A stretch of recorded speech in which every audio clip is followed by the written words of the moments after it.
అందరికీ నమస్తే.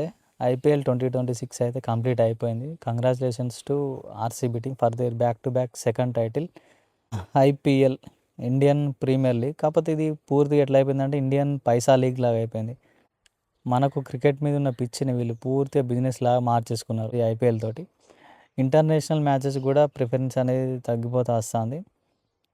సో మరి ఐపీఎల్ చూసుకున్నా కూడా ఇంతకుముందులాగా ఈ బ్యాట్ బాల్ కాంటెస్ట్ అనేది ఈ సీజన్లో మిస్ అయిపోయింది. సో ఈసారి చాలా మ్యాచ్లలో స్కోర్లు 200 అబోవ్ దాటేసినాయి. ఈ బ్యాట్ బాల్ కాంటెస్ట్ అనేది అంటే ఒక 5-6 ఇయర్స్ 10 ఇయర్స్ బ్యాక్ ఉన్న ఐపీఎల్ మ్యాచ్లో ఉన్న ఆ ఫీలింగ్ అయితే పోయింది.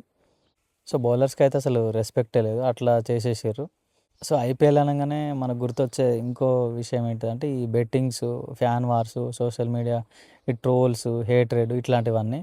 సో ఏ టీం చూసుకున్నా కూడా కొంతమంది మంచి ఫ్యాన్స్ ఉంటారు, కొంతమంది టాక్సిక్ ఫ్యాన్స్ ఉంటారు. అది ఏ టీం అయినా కావచ్చు, అది కామన్. అది అందరూ మంచి ఫ్యాన్సే ఉంటారన్నట్టు ఏం లేదు. ప్రతి టీంకి ఉంటారు టాక్సిక్ ఫ్యాన్స్.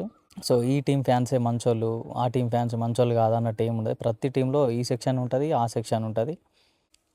సో ఎవరైతే ఈ సోషల్ మీడియాలో కావచ్చు, రోడ్ల మీదకి వచ్చి న్యూసెన్స్ క్రియేట్ చేయడం కావచ్చు, మేము ఫ్యాన్స్ అని చెప్పుకొని చెప్పేసి, సో వాళ్ళకి నేను ఒకటి ముఖ్యంగా మన తెలంగాణ పీపుల్కి నేను చెప్పాలనుకున్నది ఏంటంటే, మన మీకు అంత స్పోర్ట్స్ మీద, ఈ క్రికెట్ మీద కావచ్చు, స్పోర్ట్స్ మీద కావచ్చు అంత ఇంట్రెస్ట్ ఉంటే, అంత కన్సర్న్ ఉంటే, మన తెలంగాణలో క్రీడా ప్రాంగణాలు అని చెప్పేసి స్టార్ట్ చేసారు చాలా విలేజ్లలో, టౌన్స్లలో కూడా. అవి చాలా వరకు నిరుపయోగంగా ఉన్నాయి. అవి బోర్డ్స్ వరకే పరిమితం అయిపోయినాయి. ఆ బోర్డ్స్ కూడా తుప్పు పట్టిపోతున్నాయి. సో ఈ క్రీడా ప్రాంగణాలు అసలు ఎందుకు స్టార్ట్ చేసారు, వాటి ఇనిషియేటివ్ ఏంది, ఎందుకు ఇట్లా తయారైపోతున్నాయి, అసలు మనకు స్పోర్టింగ్ కల్చర్ ఎందుకు లేదు, మన స్పోర్ట్స్కి ఎందుకు ఇంపార్టెన్స్ ఇవ్వట్లేదు.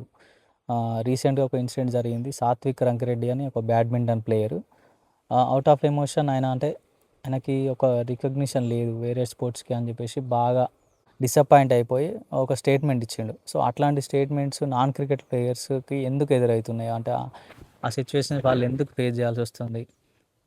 సో ఇట్లాంటి వాటి గురించి ఆలోచించండి. మీ టెంపరమెంట్ వాటి మీద చూపించండి. మీ కన్సర్న్ ఏదైతే ఉందో ఇట్లాంటి విషయాల మీద చూపించండి. సో మీరు ఈ సోషల్ మీడియా ట్రోల్స్ చేయడము, వేరే టీం ఫ్యాన్స్ ఇట్లా అట్లా అని చెప్పేసి హ్యూమిలియేట్ చేయడము, ఇట్లాంటివి అసలు వాటి వల్ల ఎవరికి ఉపయోగము. మీ పేరెంట్స్ కూడా ఇట్లాంటివి చూసి వాళ్ళు ఇన్సల్ట్గా ఫీల్ అవుతారు.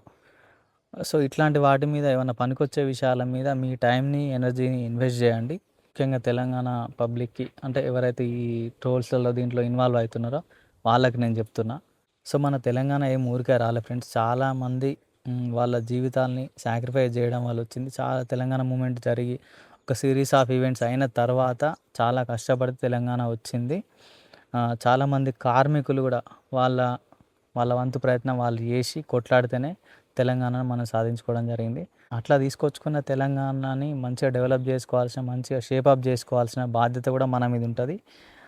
ఇట్లాంటి మన యూత్ ఏదైతే ఉన్నదో ఈ సోషల్ మీడియా ట్రోల్స్లలో, లేకపోతే ఇట్లాంటివి రోడ్ల మీదకి వచ్చి న్యూసెన్స్ చేయడంలో, ఇట్లాంటి వాటిలలో వాళ్ళ టైంని వెయిట్ చేసుకోవడము మంచిది కాదు. మన ఫ్యూచర్ జనరేషన్స్ బాగుంటేనే మన తెలంగాణ బాగుంటుంది. ఎవరైతే మన తెలంగాణ కోసం, అంటే మన తెలంగాణ రావాలని మనస్ఫూర్తిగా కోరుకున్నారో, తెలంగాణ కోసం వాళ్ళ టైంని, వాళ్ళ ఎఫర్ట్స్ని పెట్టిరో, వాళ్ళ వంతు ప్రయత్నం చేసిరో వాళ్ళందరికీ తెలంగాణ ఆవిర్భావ దినోత్సవ శుభాకాంక్షలు. జై తెలంగాణ, జై హింద్.